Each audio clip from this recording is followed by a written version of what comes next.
Do you have belly fat that you wish wasn't there? Of course, you either do right now, or you've had it in the past, or you might again have it in the future. There are many contributing factors to belly fat that just won't budge no matter what you throw at it. Cardio, low-calorie diets, raspberry ketones, Ozempic, metabolism boosters, the list goes on and on. But again, all those things that I just mentioned are the exact opposite of what you should actually be doing to get rid and burn stubborn belly fat. I'm Nick Garcia, CEO at Upgraded Health. I'm a holistic health coach and holistic nutritionist, and I've been helping women, mostly online, for the last 15 years figure out how to lose weight in a health-focused fat loss way. And in today's video, I'm going to reveal the not so easy to tell truth about exercise and losing weight. Many of my most successful clients were doing excessive amounts of cardio, counting calories on restrictive diets, dabbling in HCG, raspberry ketones, thanks Dr. Oz, but they soon saw the light at the end of the healthy weight loss tunnel. They soon began to implement long-term sustainable strategies that not only started working right away, but that were guaranteed to last for the long term, a sustainable way of doing it. That's what any strategy for weight loss should be, no matter what. Long-term health focused. It may not be what you want to hear, but I will show you it's truly what you need to get rid of the belly fat that you've been struggling with for years.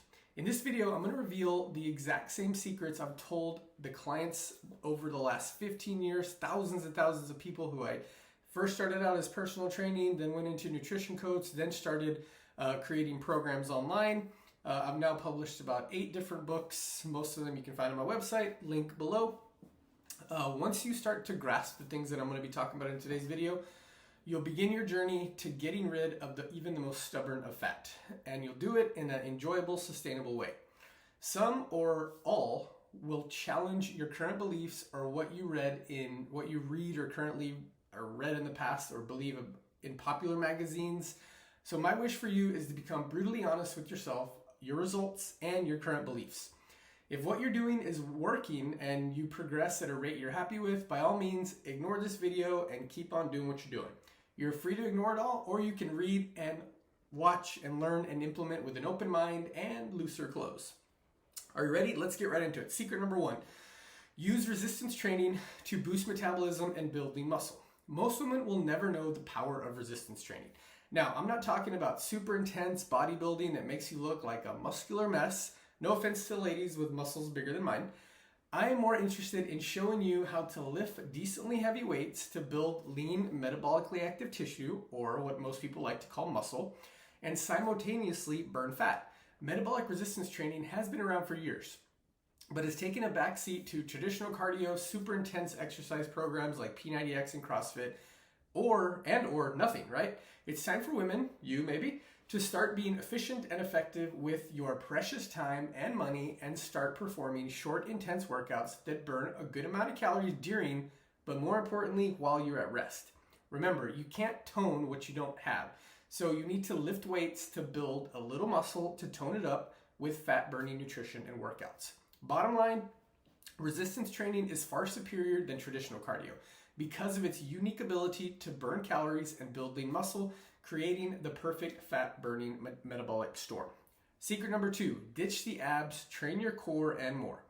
Every great trainer or coach has their hands full with this particular topic. Women always want to work on their abs. I can't tell you how many times I've been asked to do more abs or when is the ab workout going to be. I cringe inside and a little piece of my personal training self dies a bit. I'm just kidding. The reality is your abs make up such a small portion of your total metabolic muscle mass. Remember that word, metabolically active tissue? Well, that's what's actually burning and getting rid of that stubborn belly fat. In other words, working out your abs won't contribute to an increase in your fat-burning, metabolically active tissue, which is why I promote performing exercises I call bang for your buck exercises like squats, deadlifts, back rows, mountain climbers, things like that. All of these work nearly your entire body and, more importantly, your core, which houses your abs. The best types of crunches, if you insist on doing them, should be performed on a stability ball as it eliminates spinal pressure and doesn't contribute to tech neck or forward head posture. The bottom line with this one, Focus on working your entire core musculature and avoid doing entire workouts, meaning longer than 15 minutes for just your abs, unless you have endless amounts of time and are training for a crunch off. Secret number 3, choose interval or circuit training over cardio. I'll explain what I mean. Many women are stuck in the cardio for weight loss trap. They think because they haven't seen the scale move or haven't noticed a change in their clothes that they should do more cardio. When I tell them, according to recent studies, they should be doing less cardio, they always look at me like I'm crazy. Instead of asking you to trust me, I want to ask you a question. How is it all of that cardio working out for you? If you're tight in tone in all the right places and endless cardio is your solution, by all means, keep it up. We're all different. However, if you're like most women, cardio is a dead-end strategy. You usually have to do way too much to reap the benefits or do sprint-based sessions, but those are considered more interval workouts. Why is cardio so bad for fat loss? In a nutshell, our bodies weren't designed to run long distances. Walk, yes, but running releases large amounts of stress hormones, cortisol, in an already stressed out body, especially in today's society where we have constant stressors. Now, metabolic interval training workouts are fast, low stress, and focus on creating lean muscle tissue. Cardio focuses strictly on calorie burning, which is okay, but not ideal. You deserve ideal. Bottom line with this one, most of the time you should choose metabolic circuit interval style workouts for fat loss. Cardio should be kept on either random small races for fun, short bursts of play or workouts or sprints, long walks, and or occasional jogs on the beach. Secret number 4, you might not like to hear this one, especially if you love the workout, but nutrition rules all the time. I told myself I would never say abs are made in the kitchen, but they kind of are. And I really don't want to use the cliche, you can't out-train a poor diet, but you kind of can't.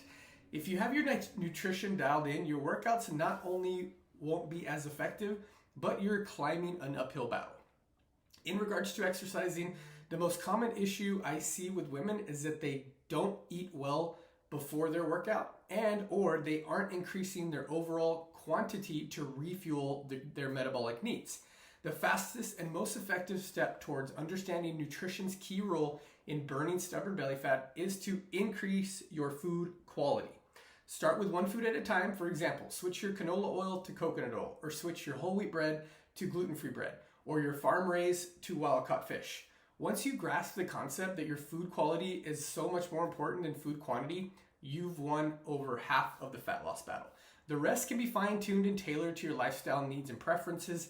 Yes, you do need to be in a caloric deficit, but what I've found over the almost 20 years of doing this, if you address your food quality, you start getting rid of hormone imbalances, you start regulating your blood sugar, turning your fat storing metabolism into a fat burning metabolism.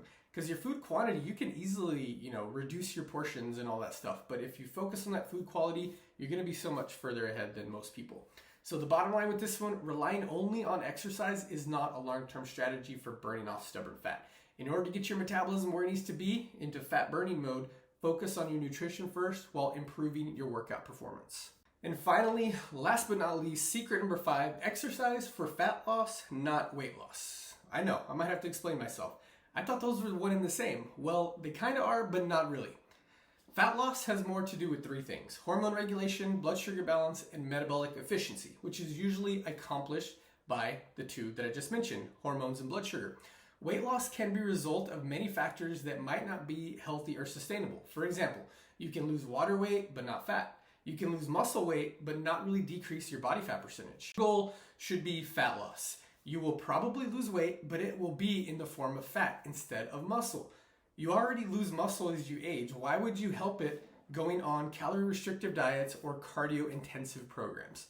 Metabolic workouts, remember, keep stress, fat storing hormones low, and fat burning hormones high and balanced. The bottom line, when you focus on creating healthy fat loss and your intention is developing lifelong sustainable strategies, you will see significant progress. Ultimately, you want to avoid the short-term quick fix programs. While yes, a lot of my programs are based in 3-week cycles, so 3-week keto, 3-week carb cycling, 3-week intermittent fasting, I always tailor them no matter what type of diet to a metabolic form. So I call it metabolic cycling or carb cycling, metabolic fasting or intermittent fasting. Keto is keto because it's a very specific way of eating. Keto is great I don't recommend you avoid a large percentage of macronutrients for an extended period of time. I've found that 21 days is kind of perfect, and then you can go from your super low carb to introducing carbs back into your diet in the form of metabolic carb cycling. Intermittent fasting, for example, doesn't work great for women. That you shouldn't do it more than 2 or 3 days, maximum 3 days. And I really want you to be focusing on food quality, because intermittent fasting just does not have the same positive effects on hormones as it does for men. Since the primary focus is growth hormone, women need it and women have it, just not in the amount that men do. And ultimately, fasting for women works off the bat because you're going to be in a caloric deficit. So, but in a long-term strategy, it's not great. If you have more questions on that, let me know in the comments. I have a link to my programs, and also have a free 24-hour metabolism reset guide that I would love to send you. It kind of just expounds on certain things that I talked about in this video, more on the nutrition, metabolism, and diet side of things. I really appreciate you watching this video. I hope you learned something. I hope you're motivated, and I hope something resonated with you. If you would, I would appreciate it if you liked this video. If you are new to my channel, subscribe, and I'll be sharing about 3 to 4 videos similar to this one every single week.